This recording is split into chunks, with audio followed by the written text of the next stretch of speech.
21st Century Entrepreneurship with Martin Piskarik. Interestingly, we have a unique business model here at Inventure, and it's based around what we call the $1 trillion problem.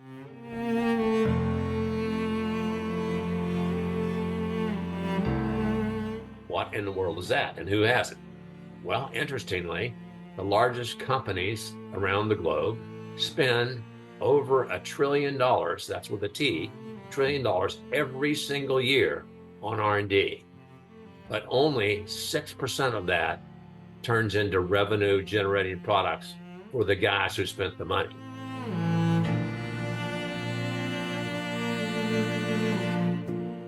So Inventure's mission is to partner with those people and help them solve that problem and create strategic new value and growth for them and for us.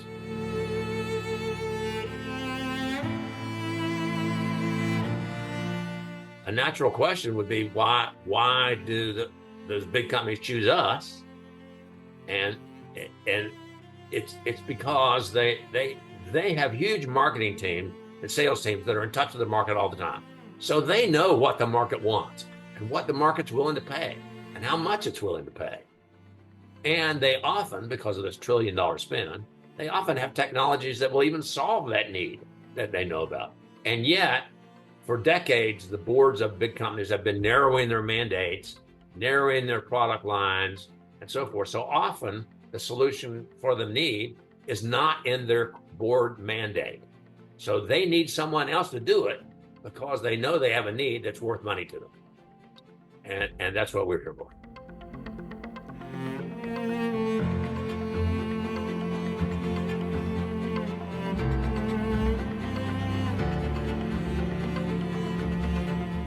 My name is John Scott. I am one of the two founders of Inventure, which we call an industrial growth conglomerate. And it's here to solve the problem that we talked about, the $1 trillion problem, and here to provide value for big MNCs and ourselves. How I got here is an unusual story. I didn't start out as a businessman. I started out as a scientist. I have dual PhDs in physics and astrophysics. And I spent well over a decade as a professional astrophysicist at various universities and research institutes around the world. As a result of my career, fortunately, I was invited by a number of countries around, national governments around the world, to come in and consult with them on their technology community and their portfolio, et cetera. And in the process of doing that, I met many entrepreneurs all around the world, and I had a life-changing epiphany at that point. And that epiphany was that the entrepreneurs who were building real companies and creating real value were having a lot more fun and satisfaction doing what they were doing than me writing equations on a blackboard in my little professor cubicle. So I decided to just walk away from it. I left a tenured position. Everyone said I was crazy to do that. And so I walked away and I started this model back in 1993 that has eventually, with lessons learned, become Inventure. But still, you can take the boy out of science, but you can't take the science out of the boy. So I wanted a very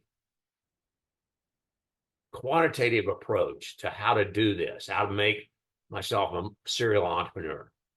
And so you always, in the scientific method, you always start with a theory. So I sat carefully and analyzed what I thought would make a successful serial entrepreneurship path. That's the theory in science. And then you need to test your theory. And how I tested it is when I walked away, I just started building companies. I built one company, grew it, sold it, made some money, thought that was kind of fun. Then I did it again. Both of those companies were classic venture capital backed. And by that time, I'd also become myself an investor in a number of venture funds. And so I'd seen the venture model from a lot of different angles. And what I concluded was that the venture capital model, which generally, not all, but generally is one of portfolio risk management, by design ends up with a small number of successes, but they can be very big successes. So that's how they make the money. However, I wanted to do what I wanted to do in partnership, and I'll explain this later if you would like me to, partnership with the large companies. That low success rate, even though they're big successes, is not congruent with the goals of the big companies. If they're going to invest in their technology and their knowledge of the market, they want it to be a high percentage success rate. So I developed this theory of high percentage success rate and tested it with my first two companies, learned a lot from observing and thinking hard about the venture model, and came up with what is now the venture model, and came up with what is now the in-venture model.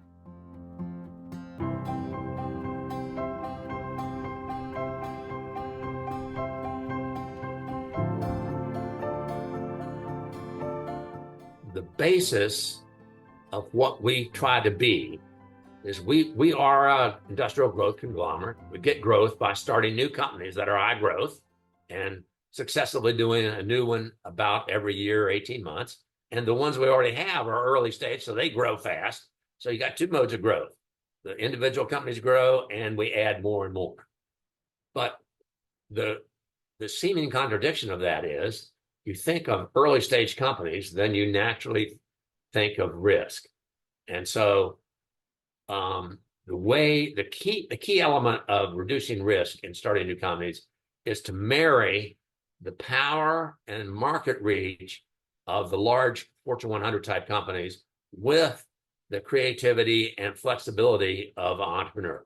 And that's what the model is all about doing. And the purpose of putting those two powers together is to demonstrate to our big company partners that we can, by solving a problem that they tell us about, we can create real value for them strategically that causes them to grow. And that's what we're all about, is making them grow strategically, and then they want us to be their partner. Now, why is it that we end up with most of those opportunities? And we call an opportunity a combination of a market need that our partners have uncovered with the technology. And there's almost always a technology, just because $1 trillion spent every year produces a lot of technologies. And so there's almost always a technology. So we're not technology miners, we're opportunity miners, the combination of need and technology. And that seems very fundamental, but surprisingly, a lot of people don't do it. And we want those needs that we solve for our partners to be as big as possible, to be strategic, to be long lasting. And for us, with our backgrounds, we just find it easier to make a long lasting, highly differentiated solution from some piece of hardware that's involved in industry. Software is harder to patent, sometimes impossible to patent. It changes rapidly. Fundamental hardware changes, however, can last a long time and therefore be really strategic for our partners.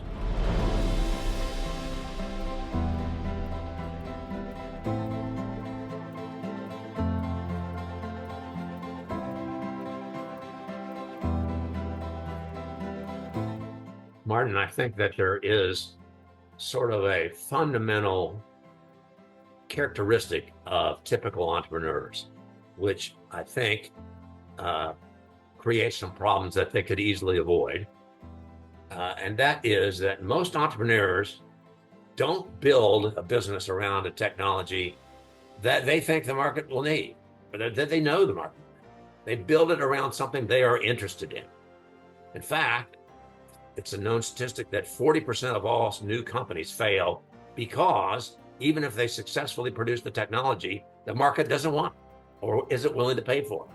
So that's why the fundamental change seems simple-minded, but it is the case. We always say needs lead. So we always start with what is the market need? And then, because there's this gigantic portfolio of technologies out there, then we find the technology that can solve that need.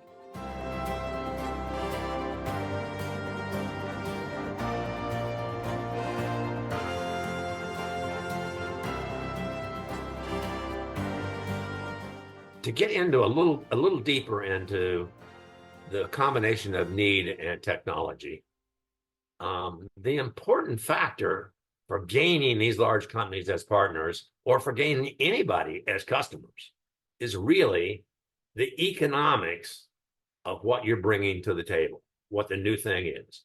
In other words, we have a system we call down select, which is really a rigorous techno-economic analysis of solving needs. In other words, if you have a need, in our case, we get it from our partners, tell us about the need.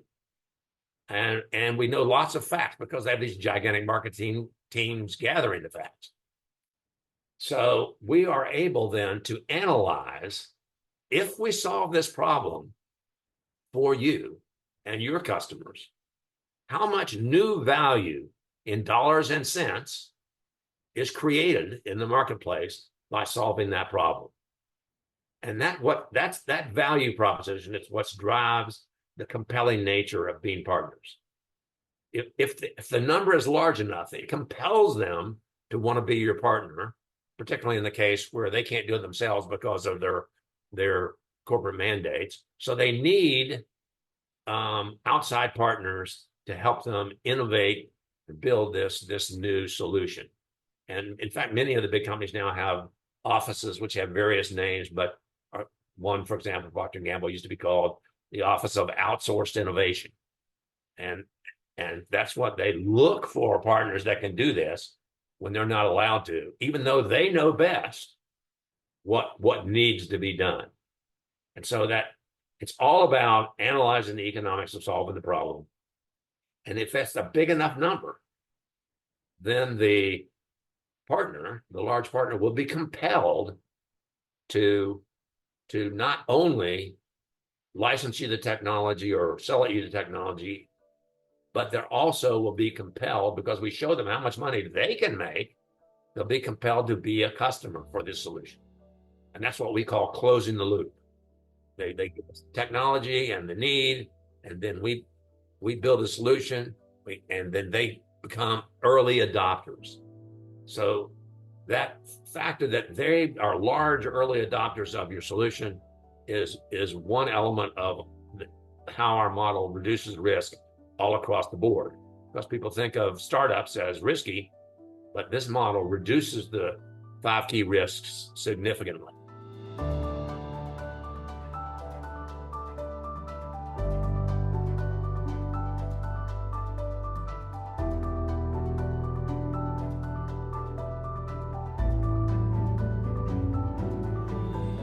So this model, which I've generally described, with the partnership with the large companies that have the market needs, and because of the giant R&D spend, often have the technologies.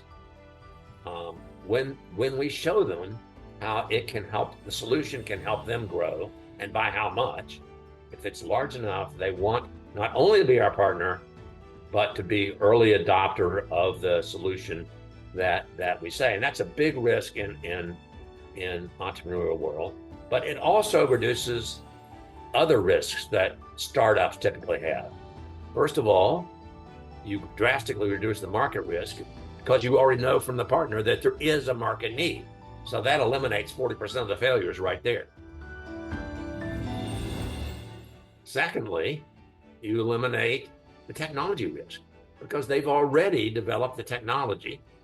And by the way, they've spent 4 or 5 years developing it and $30 or $40 million, neither of which we have to spend because it's already there sitting on the shelf from this $1 trillion spend.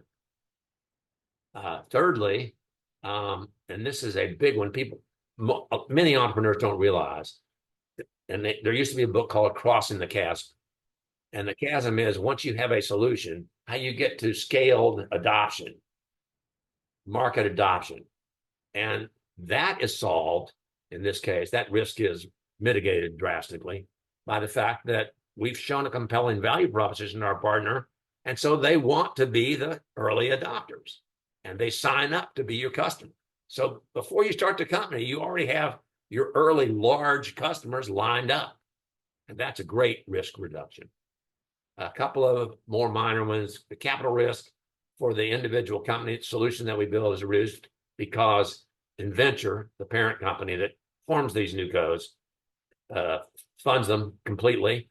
So the entrepreneurs working on the companies don't have to spend all their time raising money because we have the money for them. And that's capital risk is a big risk that's reduced. And finally, execution risk, because we have a cadre of serial entrepreneurs that have done multiple startups. So we're not trusting our partners' key technologies and market knowledge to some beginner. We're trusting it to people that have done it before successfully and know how to do it. So those are the main ways we reduce risk so that in the end, because they're startup companies with the high growth rates and we add new ones, we get early stage growth, multiples, but because of the risk reduction, it has a late stage risk profile. So early stage growth with late stage risk. That's really what we're after.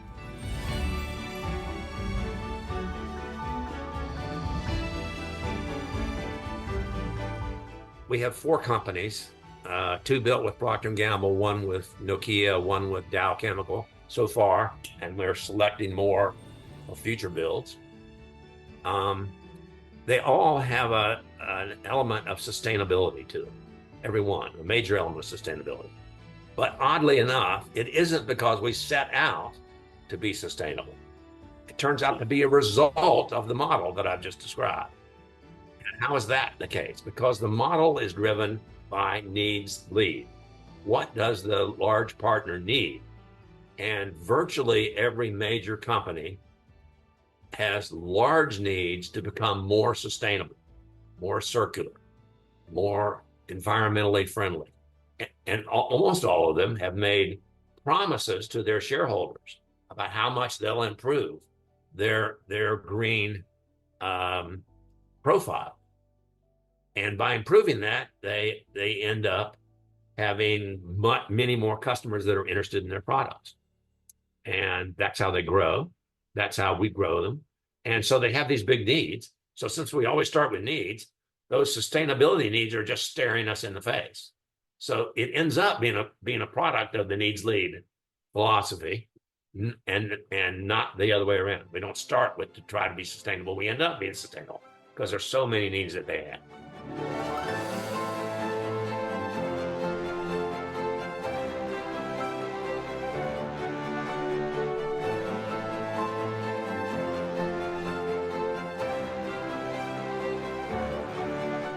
When I made the break from being an academic, a cushy tenured job in a university, to the hardscrabble life of an entrepreneur, I learned a lot of hard lessons.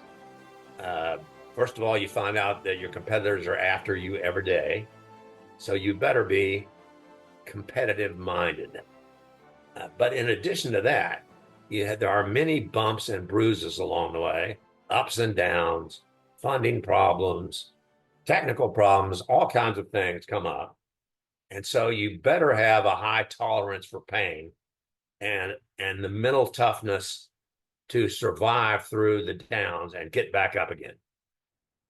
And for me, and this wouldn't be true for everyone, but for me, I always found that my experience through life in sports gave me both the competitive drive and the ability the mental toughness to survive tough times.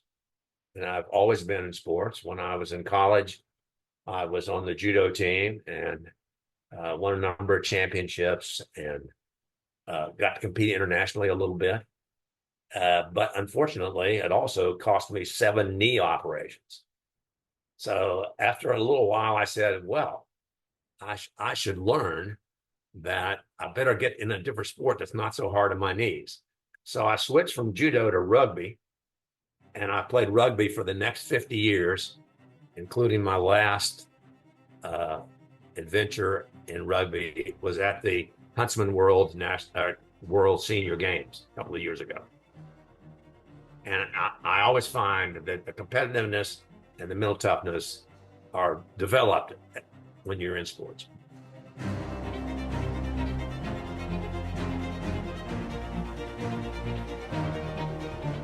So I guess the most important thing that comes from the competitive spirit and the mental toughness is the ability to be stubborn and just plain not give up. Some people have other words for it, but in truth, what it is being stubborn. And you just don't quit under any circumstances.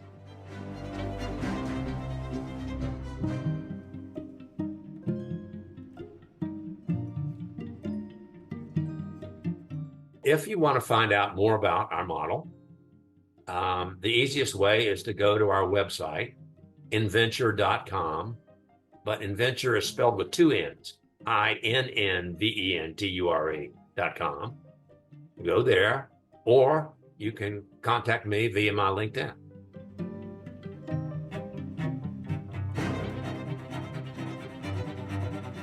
"21st Century Entrepreneurship" with Martin Piskarik.